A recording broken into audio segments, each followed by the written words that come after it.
crianças, vamos para a nossa aula de hoje. Vamos finalizar tanto matemática como geografia.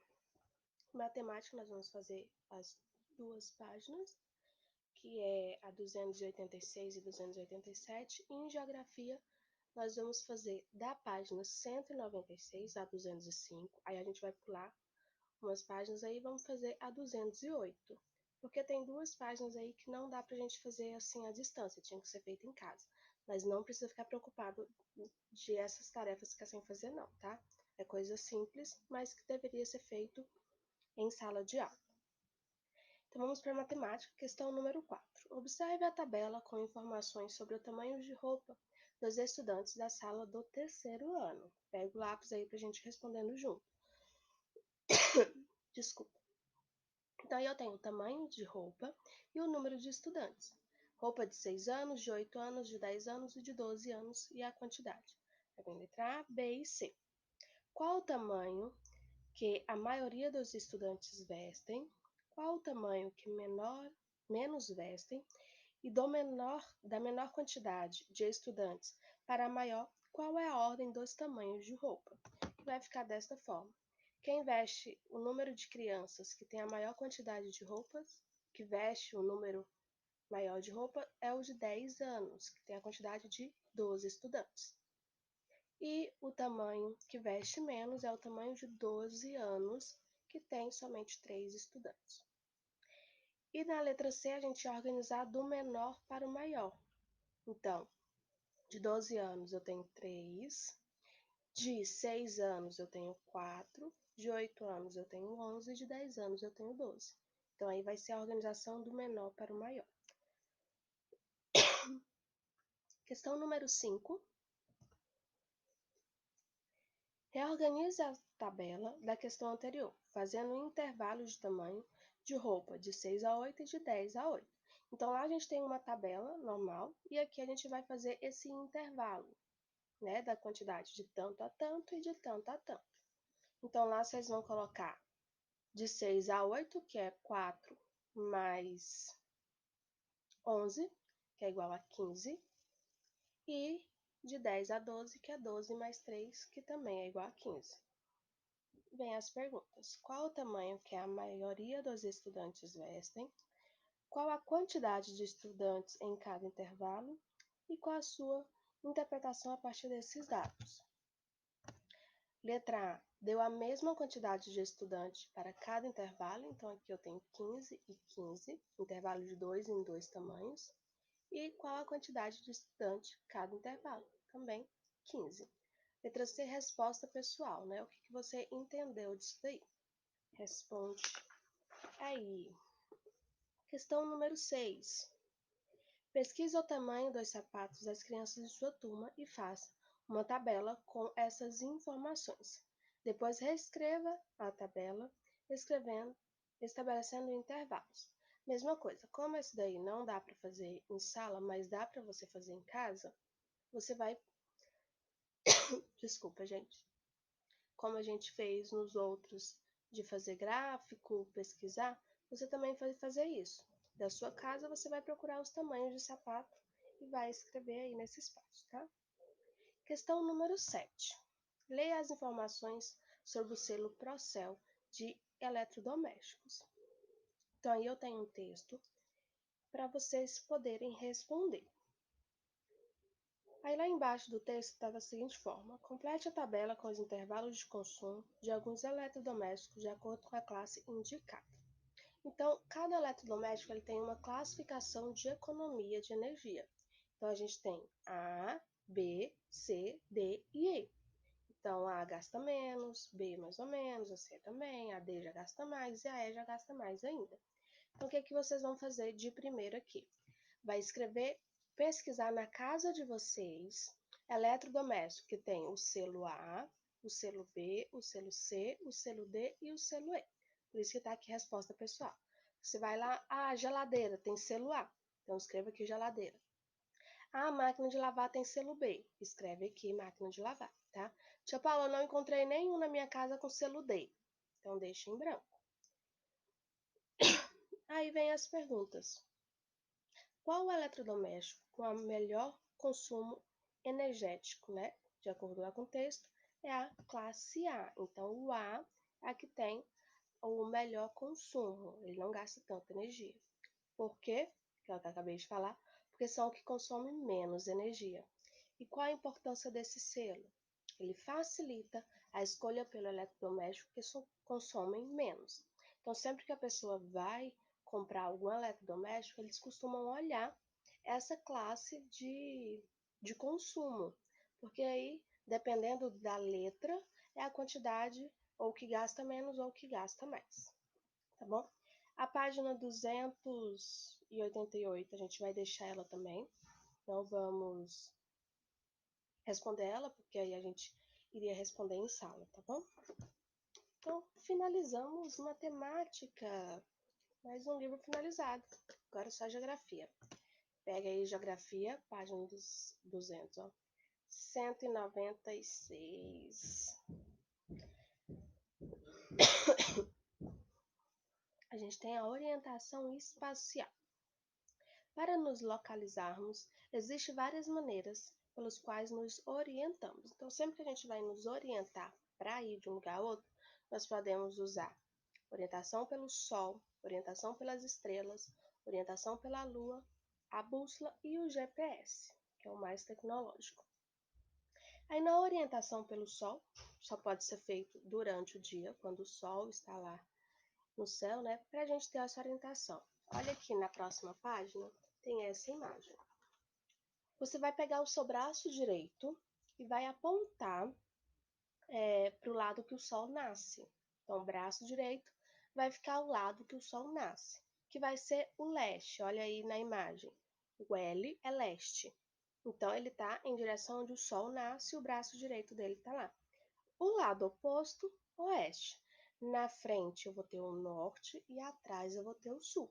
Por isso que sempre que o braço que eu tenho que indicar tem que ser o braço direito. Porque se eu coloco o braço esquerdo, o norte e sul vai ficar ao contrário, tá bom? Que esses são os pontos cardeais. Norte, sul, leste e oeste. Ele até fala lá na outra página, que é norte, os pontos cardeais, né? Norte, sul, leste, oeste. E tem os pontos colaterais. O que é esses pontos colaterais? É o que fica entre eles. Acompanha lá a leitura comigo nessa página bem aqui, ó, nessa parte da próxima página. E os colaterais, nordeste, entre o norte e o leste, sudeste, entre o leste e o sul, noroeste, entre o norte e o oeste, e sudoeste, entre o oeste e o sul. E a presença obrigatória em mapas. Então, sempre que a gente vai ver, no mapa tem aquela rosa dos ventos que a gente já viu, e tem a indicação leste, oeste, norte e sul, e os colaterais, que é nordeste, sudeste, sudoeste e noroeste. Então, esses colaterais, eles ficam entre os cardeais, tá bom? Presta bastante atenção nisso daí, vai cair lá na nossa atividade avaliativa. Aí a gente tem a orientação pelas estrelas. Lá na outra página tem a imagem de uma cruz, né? Na estrela, aqui, ele faz o desenho de uma cruz, que é chamado Cruzeiro do Sul. Então, as pessoas que vão se orientar pelas estrelas procuram o Cruzeiro do Sul. Na estrela de baixo, faz uma linha reta, aquele lado vai ser o sul. Temos também a orientação pela Lua, que ela acontece da mesma forma da orientação do Sol. Mas presta atenção aí, ó. Só podemos saber a localização pela Lua ou pelo Cruzeiro do Sul durante a noite estrelada. Tal como o Sol, a Lua nasce a leste, só que a hora que ela nasce depende da sua fase. Em noites de lua cheia, abra os braços estendendo o braço direito para onde nasce a lua, ou seja, o leste. Então, a mesma coisa com o sol, porém, vai depender da fase da lua, se é crescente, se é nova, se é cheia ou se é minguante.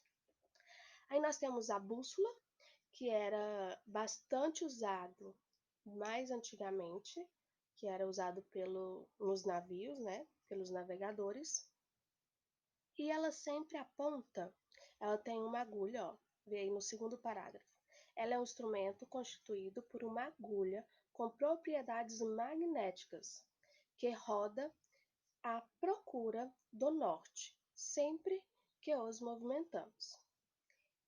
Uma das pontas dessa agulha é atraída para a direção norte. Então a bússola ela sempre vai apontar, no caso dessa agulha que é magnética, ela sempre vai apontar para a direção norte e assim consegue ver as outras direções.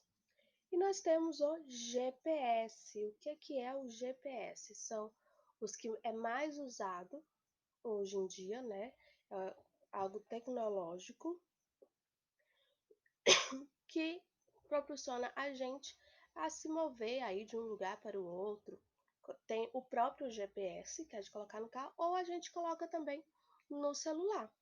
Então a gente pode colocar lá o GPS no celular, encaixa o celular no carro e só vai acompanhando e escutando a moça falando.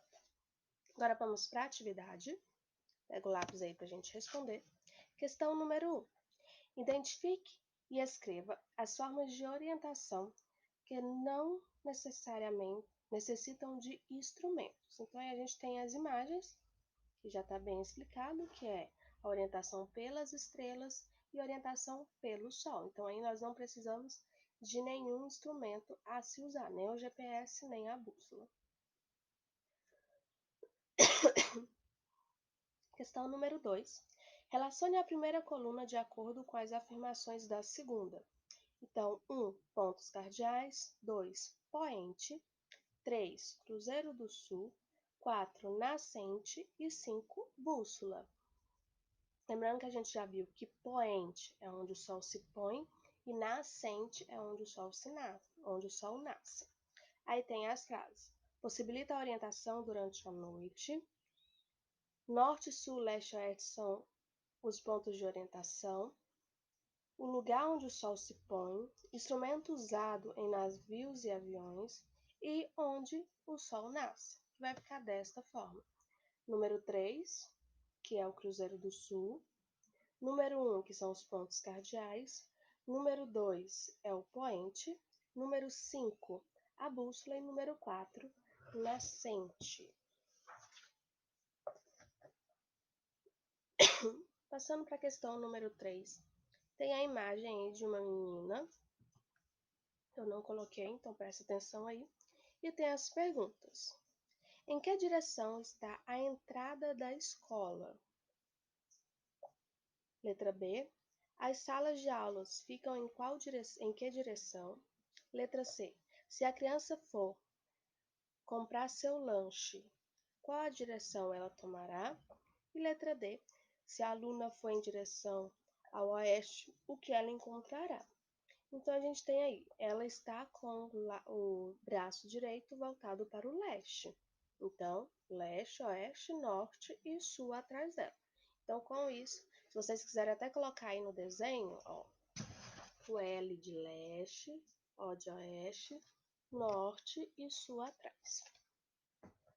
Coloquem aí para facilitar para vocês responderem. Então, vamos lá, ó. Em que direção está a entrada da escola? Está a sul, então está atrás dela.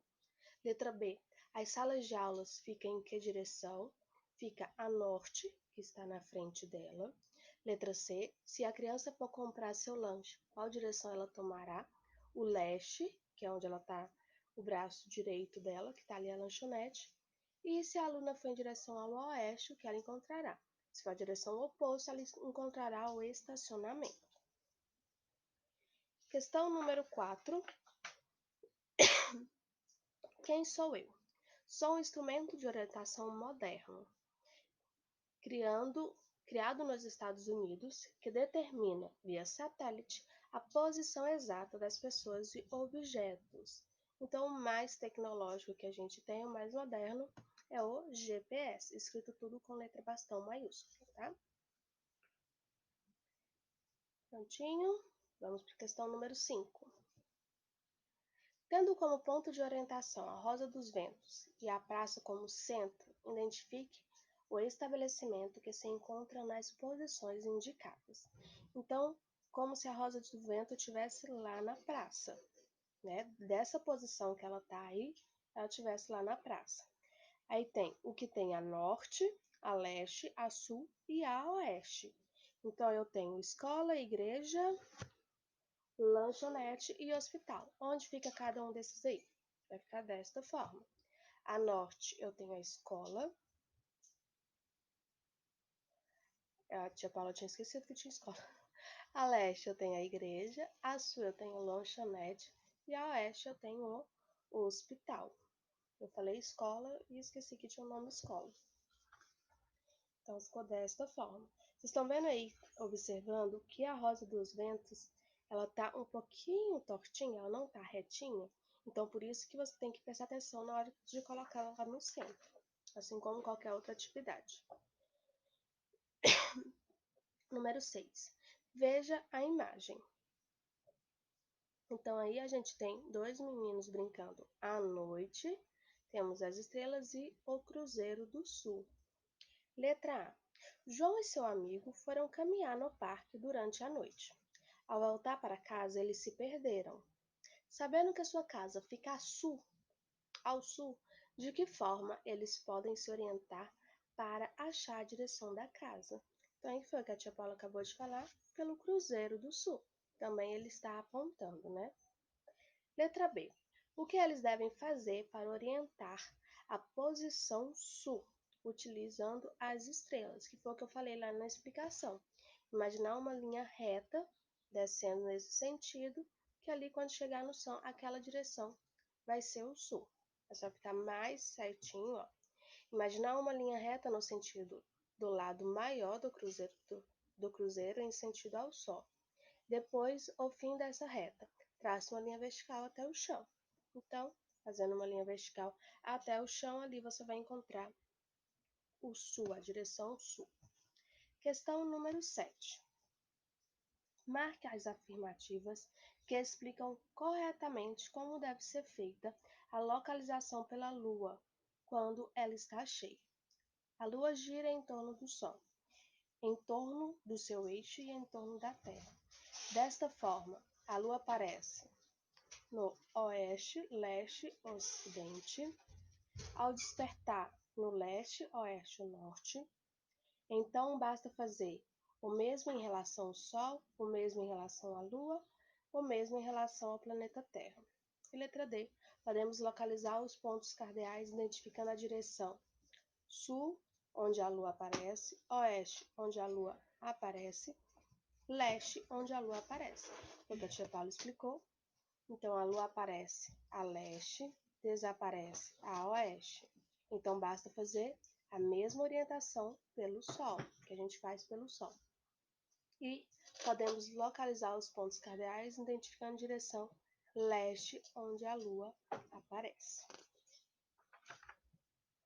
Aí que a gente não vai fazer essa 206 e 207, passa lá para a última folha, na 208.